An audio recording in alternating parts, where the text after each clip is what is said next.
مولا متقیان حضرت علی ابن ابی طالب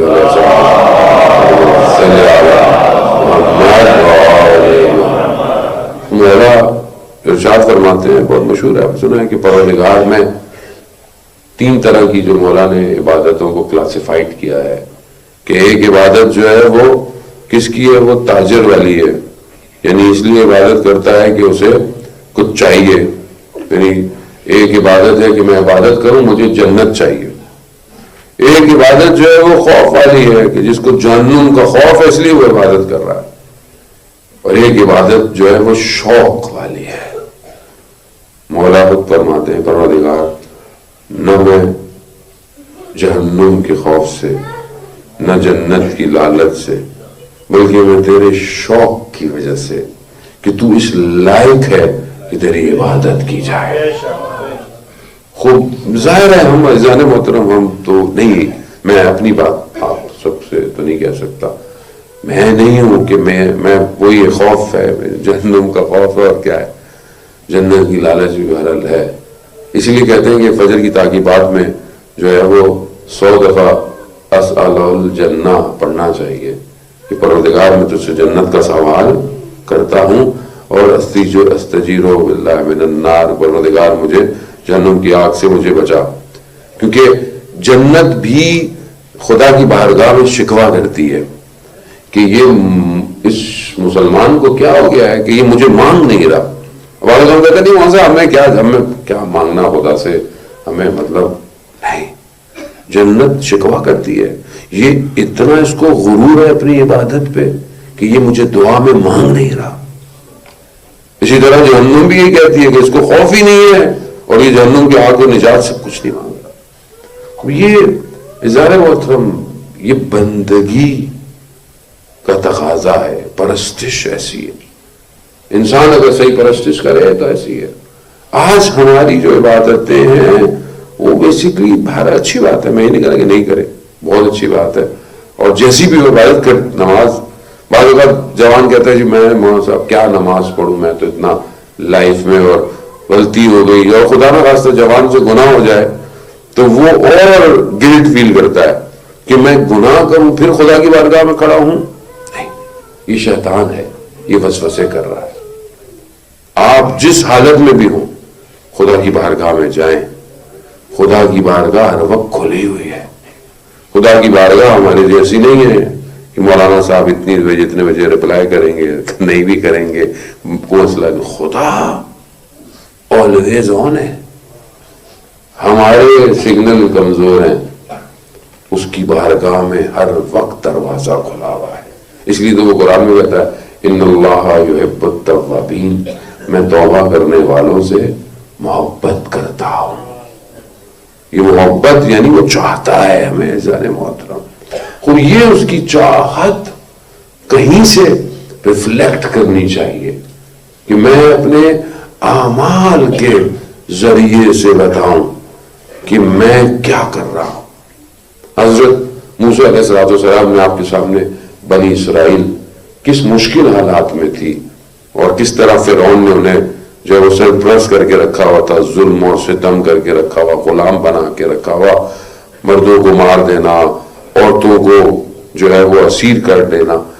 اس میں بنی اسرائیل نے جو تقاضا کیا کہ پروردگار منجی کو بھیج جو نجات دے گا، جو نجات دے گا، کہتے ہیں دعا بنی اسرائیل کی خدا نے قبول کی اور حضرت موسیٰ کو بھیجا۔ اب آپ دیکھیں کہ اس دعاؤں کے ساتھ حضرت موسیٰ آئے، حضرت موسیٰ لے گئے ان کو، حضرت موسیٰ ان کو لے کے گئے، جیسے ان کو لے کے گئے تو بھارت یہ جا رہے تھے۔ اب جب فرعون اور اس کو پتا چلا کہ بھائی یہ بنی اسرائیل تو نکل گئی ہے، تو وہ یہ تو پیدل تھے، وہ گھوڑوں پہ تھے، وہ کہتے ہیں کہ بہرحال وہ ان کے قریب پہنچ گئے۔ اب بنی اسرائیل نے کہا کہ حضرت موسیٰ سے ہماری اپنی لینگویج میں کہ یا رسول اللہ یہ تو پھنس گئے، ہم آگے پانی ہے پیچھے فرعون ہے، تو اب کیا کریں؟ تو خدا نے حضرت موسیٰ سے کیا کہا کہ موسیٰ ان سے کہو کہ میرا رب میرے ساتھ ہے۔ جب رب ساتھ ہو تو پھر کوئی مسئلہ نہیں۔ کہا موسیٰ عصا مار دو، جیسے ہی عصا کو اپنے پانی میں رکھا، راستہ اور یہ بنی اسرائیل چلی گئی. اتنے معجزے دیکھے بنی اسرائیل، یہ آسان نہیں تھا، یہ معجزہ تھا بہت بڑا، نجات دلاتی. یہ جب وہاں نکل کے گئی دوسری طرف گئی، جیسے مولا متقیان نجیب العالم میں غالباً خطبے میں اس بات کو، اس پوائنٹ کو جو میں آپ کی خدمت میں بیان کیا ہے کہ جیسے یہ نکل کے گئی تو اس نے دیکھا کہ قوم بتوں کی پوجا کر رہی ہے. تو انہوں نے کیا کہا حضرت موسیٰ سے، اے موسیٰ ہمارے لیے بھی ایسا رب بنا دو. اب دیکھیں قوم معجزہ دیکھ کے آئی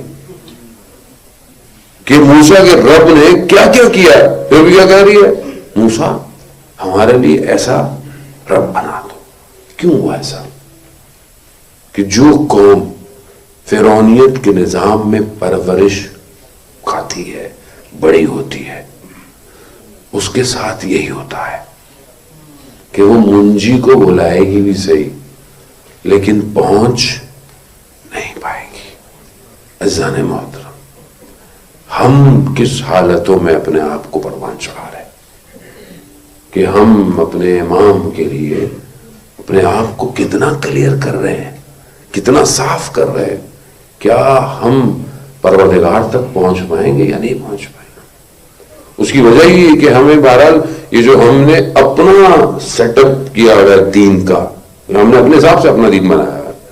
یہ ہم جو اپنے مرضی سے جو ہمیں اچھا لگتا ہے وہ ٹھیک ہے، جو اچھا لگتا ہے آؤٹ، جس کی بات بھی اچھی لگی اوکے، جس کی نہیں لگی آؤٹ.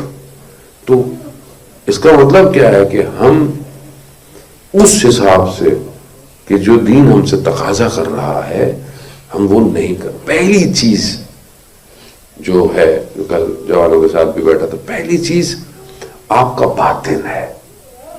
آپ باہر جتنے سلوگن مار لیں، نعرے مار لیں، اندر کھوکھلے ہیں، کچھ نہیں کر سکتے. اندر مضبوط ہے نا، خود بخود ہر چیز پازیٹو ہو سکتی ہے. اندر ہی صحیح نہیں ہے انسان.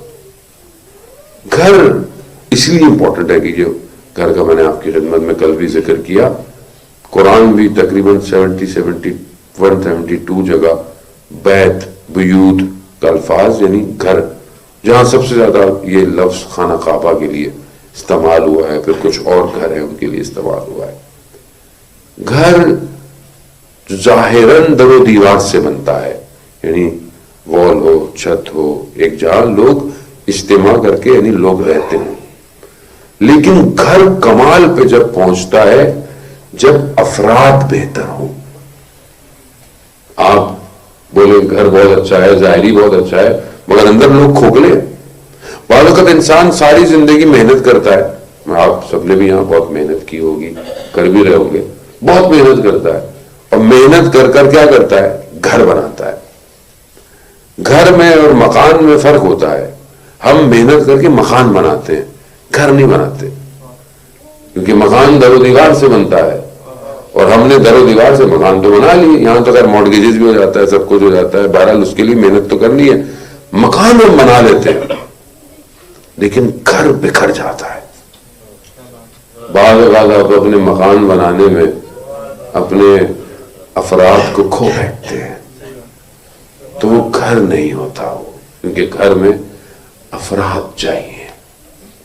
یہ گھر جو کہ میں نے کل آپ کی خدمت میں عرض کیا کہ گو کہ کچی دیوار کا گھر تھا لیکن اس میں افراد ایسے تھے کہ جو قیامت تک کے لیے اسلام کو بچا گئے. تو ہمیں کیا چاہیے؟ ہمیں بھی افراد چاہیے، اور افراد تبھی ہوں گے کہ جب ہم ان کی اطاعت کریں گے کہ ہم اپنے گھروں میں ان کے گھر کے ساتھ کیسا جو ہے وہ ہمارا کمپیئر ہونا چاہیے. جانے وقت بڑی تیزی سے گزر جاتا ہے، احساس مجھے بھی خیر نہیں ہوتا، آپ بھی ہمتن گوش ہوتے ہیں، مجھے خود بھی احساس نہیں ہوتا. لیکن بہرحال خود اس تھوڑا سا میں گھر کے طرف آؤں کہ قرآن جو ہے وہ مختلف جو ہے وہ مرد اور عورت کا ذکر کر رہا ہے، یعنی مختلف کپلز کا آپ کے آگے ذکر کر رہا ہے. جو کلاسیفائیڈ علماء کرتے ہیں، میں بڑا تیزی سے گزرتا ہوا اپنی گفتگو کو جو ہے وہ آج اختتام دوں گا. قرآن جو ہے وہ کہتا ہے اچھا مرد بری خاتون حضرت لوط اور ان کی زوجہ. قرآن کہتا ہے برا مرد اچھی خاتون فرعون اور فرعون کی زوجہ حضرت آسیہ جنہوں نے حضرت موسیٰ کو. قرآن کہتا ہے برا مرد بری عورت تبت یدا ابی لہب وتب، دونوں برے ہیں. قرآن کہتا ہے اچھا مرد اچھی خاتون حضرت ابراہیم، حضرت ہاجرہ، حضرت علی، حضرت فاطمہ. تو یہ کلاسیفیکیشن قرآن دے رہا ہے. اس سے زیادہ اور کوئی آپشن نہیں ہے. زیادہ جو لوگ اسٹیٹسٹکس اور پروبیبلٹی پڑھتے ہیں اس سے زیادہ اور آپشن اور ہو نہیں سکتا. ہم کہاں ہیں؟ اس گھروں میں. ہمارا گھر کہاں ہے؟ ہمارے گھر میں اب آپ تو بولیں گے میں تو بہت اچھا ہوں. کون بولا اپنے آپ کو برا بولتا ہے؟ کوئی بھی نہیں بولے گا. ادھر سے پوچھیں جا کے اس طرف امام بارگاہ کے تو ادھر سے آئے گا ہم اچھے مرد برا. ایزان محترم اگر مقصد الہی ہو تو سب اچھا ہو سکتا ہے. اگر ہدف الہی نہیں ہے دنیا ہے تو پھر کوئی بھی اچھا نہیں ہے. اب یہ کیسے ہوگا اچھا کہ ہم چاہتے تو ہیں کہ سامنے اچھا ہو، لیکن کیا ہماری زندگی کا ہدف خدا ہے، خدا کی رضا ہے یا نہیں ہے؟ یعنی جب ہم اپنی زندگی، کیونکہ میں نے قبر کا ذکر اس لیے کیا کہ ایک زندگی انسان شروع کرنا چاہتا ہے یا زندگی گزار رہا ہے. اب یہ زندگی گزار رہا میں جو انسان کے کلیشز ہوتے ہیں وہ کیوں ہوتے ہیں؟ کیونکہ انسان کے لیے دنیا اور اس کا رابطہ مہم ہوتا ہے. اور اگر انسان اسباب پر، یعنی یہ اسباب ہے نا، یہ سب میٹر، یہ سب ریزنز ہیں جو انسان، اگر انسان اس پر ڈیپینڈ رہے گا تو اس کے اندر اضطراب بھی ہے، اس کے اندر سٹریس بھی ہے، اس کے اندر مشکلات بھی پائی جاتی ہیں. لیکن اگر انسان ان اسباب پر، اس میٹر پر ڈیپینڈ نہیں کرے گا تو پھر اس کی زندگی میں اضطراب نہیں پایا جاتا. آیت اللہ خوئی، ان کی تصویر بھی لگی، خدا ان کے درجات کو جو ہے وہ بلند کرے. کہتے ہیں کہ جب نجف حوضے میں تھے تو ایک دفعہ مشکلات ہوئی اور اتنی پرابلم تھی کہ گھر والوں نے بولا کہ آج کھانے کو کچھ بھی نہیں ہے، آج آپ در سے واپس آئیں گے تو کچھ بھی نہیں بنے گا، یعنی کچھ نہیں ہے. تو کہتے ہیں اسی اضطراب اور ٹینشن میں مجھ سے درس جو ہے نا وہ صحیح طرح پڑا نہیں کیا، کیونکہ کچھ بھی نہیں ہے گھر کے اندر.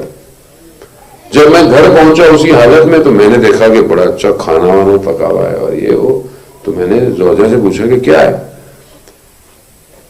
تو کہنے لگی کہ وہ جو آپ کی پردادی کا کوئی ایک برتن تھا اسے ہم نے بیچ کر یہ ساری چیزیں خرید لی ہیں. تو آیت اللہ خوئی رونے لگے، گریہ کرنے لگے. کہا میری آج کے اس دن کی پریشانی کے لیے خدا نے 100 سال پہلے انتظام کیا ہوا تھا اور میں پریشان ہو رہا ہوں. اللہ، کہ جب آپ مادے پر ڈیپینڈ کریں گے پریشان ہے، اور جب آپ اس پر ڈیپینڈ کریں گے. آغا عبدالعابی بہت بڑے عارف تھے، وہ کہتے تھے کہ جب تمہاری زندگی میں سارے دروازے بند ہو جائیں تو سمجھ لو اب تم اس پہ ڈیپینڈ کر رہے ہو جو کسی پہ بھی ڈیپینڈ نہیں کرتا. کیونکہ دنیا میں جس سے تم نے تقاضے کیے تھے وہ تو سب اب آف ہو گئے نا، اب اس پہ جاؤ گے جو کبھی آف نہیں ہوگا. فیضان محترم، یہ گھروں کی بیسس ہے. آج ہمارے گھروں میں جو اضطراب پایا جاتا ہے، پریشانی پائی جاتی ہے، کیوں ہے؟ کیونکہ ہم مادے پر ڈیپینڈ کر رہے ہیں، میٹر پہ ڈیپینڈ کر رہے ہیں. ہمارے رشتے، ہماری باتیں، ہمارے تعلقات سب میٹر ہے. آج اولاد بھی ماں باپ کو بعض اوقات ایسی دیکھتی، کریڈٹ کارڈ کی طرح دیکھتی ہے، یہ ملے گا وہ ملے گا. بعض اوقات زوجہ بھی شوہر کو ایسی دیکھ رہی ہوتی، شوہر بھی شوہر کنزیومر کی طرح چلے جا رہا ہے. کیونکہ ہم بہت میٹرسٹک ہو گئے، ہر چیز کو ویسے ہی دیکھتے ہیں. وہ اپنے گھر کو دیکھتے ہیں، وہ دوسرے گھر میں یہ نہیں ہے وہ نہیں ہے، ہمارے گھر میں یہ نہیں ہے. ہم صرف میٹر کی بھاگ دوڑ میں لگے ہوئے ہیں. ہمارے یہاں بھاگ دوڑ بندگی میں نہیں ہے کہ وہ خدا کا بہت اچھا بندہ ہے میں اچھا بندہ بن جاؤں، نہیں ہے. اور جب ہماری لائف سٹارٹ ہونی ہوتی ہے، جو خاص شاید میں اپنی بیٹی کے لیے کروں، آپ بیٹے کے لیے کریں، یہ جوان اپنی لائف کے لیے کرے، اور ان کی زندگی کا مقصد اور ہدف خدا ہے یا دنیا ہے؟ کیسا پارٹنر ہونا چاہیے؟ لائف پارٹنر کیسا ہونا چاہیے؟ ہمارے ذہن میں کیا ہونا چاہیے؟ خدا ہم سے کیا تقاضا کرتا ہے، دنیا ہم سے کیا تقاضا کرتی ہے؟ خوب ماں بولتی میرا تو ایک ہی بیٹا ہے مولانا صاحب، میں تو یہ بھی کروں گی وہ بھی کروں گی، یہ بھی ہو وہ بھی ہو، وہ بیچارہ یہ بھی ہو وہ بھی ہو۔ اس چکر میں کیا ہوتی ہے؟ دنیا کو خوش کرنے کے چکر میں ہم اس کی عاقبت خراب کر دیتے ہیں۔ اور آج معاشرہ اس میٹرلسٹک دور کے اندر، آج آپ دیکھیں دنیا میں ڈائیورس کا ریش، ہمارے مسلمانوں میں دیکھیں، کمیونٹی کے اندر دیکھیں کتنا فاسٹ ہو گیا۔ اس کی وجہ کیا ہے؟ اس کی وجہ یہ ہے کہ یہ جو بانڈنگ ہے جسے اسلام نے قرار دیا ہے، جسے پیغمبر نے کہا نکاح سنتی، نکاح میری سنت ہے، اس کی ابتدا ہماری دنیا پرستی سے ہو رہی ہے۔ دنیا دکھاوا سب ہو رہا ہے، اور وہاں رسول خدا نے کہا گھوڑے کی زین بیچ کر علی کو کہ کچھ سے کھانے کا انتظام کرو اور کچھ سے جو ہے وہ جو کچھ چیزیں انگلی میں گنتی چیزیں۔ میں یہ نہیں کہتا کہ آپ اپنی بیٹا بیٹی کو نہیں دیں آسائشیں، دیں، مگر ان کو خدا بھی تو دیں۔ خدا کے علاوہ اس کو سب کچھ دے دیتے ہیں، اور یہی ہوتا ہے پھر وہ میک اپ میں پورا دن، نماز قضا ہو گئی، یہ ہو گئی، who cares؟ خود بندے کو بھی نہیں پتا ہوتا کہ اس نے بھی نماز پڑھنی ہے کہ نہیں پڑھنی ہے۔ تو آج کل تو مرد بھی میک اپ کرتے ہیں، ان کو بھی وضو کیسے کرے گا، سوچتا ہی نہیں ہے۔ لیکن بہرحال آپ ماشاءاللہ آپ سب مومنین ہیں، یہاں میں نے محسوس بھی کیا ہے، نوٹ بھی کیا، جب آپ میں نے دیکھا بعض اوقات دن میں بھی کہیں جا رہے ہوتے ہیں تو نماز کی فکر ہوتی ہے کہ نماز کہاں پڑھیں گے۔ لیکن یہ باتیں میں آپ لوگوں کے لیے نہیں کر رہا، جو لوگ لائف سن رہے ہیں ان کے لیے کر رہا۔ جانے محترم خوب یہ انسان کیونکہ خدا نہیں ہے۔ کل بھی میں نے آپ کی خدمت میں بیان کیا تھا وہ کہ جب رسول خدا نے بیٹی کی شادی کے دوسرے دن حضرت علی سے ملاقات کی تو کیا پوچھا ان سے؟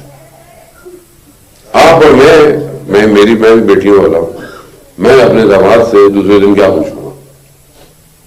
رسول خدا نے اپنے داماد سے کیا پوچھا؟ علی آپ نے فاطمہ کو کیسا پایا؟ مولانا کہتے ہیں یا رسول اللہ میں نے فاطمہ کو خدا کی عبادت میں مددگار پایا۔ کانسیپٹ آف لائف چینج ہے، یعنی یہاں محور خدا ہے، خدا ہے تو سب کچھ ہے، خدا نہیں کچھ نہیں ہے۔ کیا ہم اپنے گھروں کو اس طرح روٹپ دے رہے نہیں دے رہے؟ بیٹی پڑھے اچھی بات ہے، اس کو اچھا ایجوکیشن دیں، اس کا اچھا پروفیشن دیں، سب کچھ دیں، مگر اسے خدا بھی تو دیں۔ بیٹے کو بھی سب کچھ دیں، آپ سمجھائیں پڑھائیں لکھائیں، ظاہر بھی سب کچھ ہے، لیکن خدا نہیں ہے۔ اس گھر محور خدا ہے۔ اب باقی ساری چیزیں جتنے بارے لگی کو جو ہے وہ تیزی سے گزر گیا۔ تو ہم بھی اپنی زندگیوں میں دیکھیں کہ خدا کہاں ہے، بس یہی چیز ہماری ہر چیز کو بیلنس کر دے گی کہ ہم کہاں پہنچے ہوئے ہیں۔ یہ گھر کہ جو اپنی عبادت میں، اپنے انفاق میں، اپنی گفتگو میں،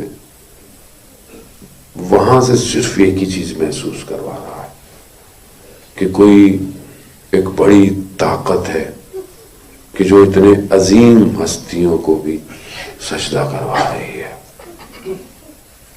مولا متقیان کی عبادت، سجدے، گریے، یعنی مولا کائنات کے جن کو کائنات ایسے ہو کہ بالکل جیسے ہاتھ کی انگلیاں ہوں، اس پر بھی امام خدا کی بارگاہ میں کس طرح دعائے کمیل آپ سنتے ہیں، لا یمکن الفرار من حکومت، تیری حکومت سے فرار نہیں ہے۔ کیا میں خدا کو اس طرح دیکھ رہا ہوں کہ تیری حکومت سے فرار نہیں ہے؟ بس اللہ نے محترم، مگر امت نہ سمجھ پائی کہ یہ گھر کتنا امپورٹنٹ تھا. وہ دروازہ کہ جس پر رسول خدا اپنی زندگی کے آخری ایام میں 6 مہینے تک السلام علیکہ یا اہل بیت نبوہ، لیکن اسی غفلت کی طرح اس امت نے اس دروازے کو جلا دیا.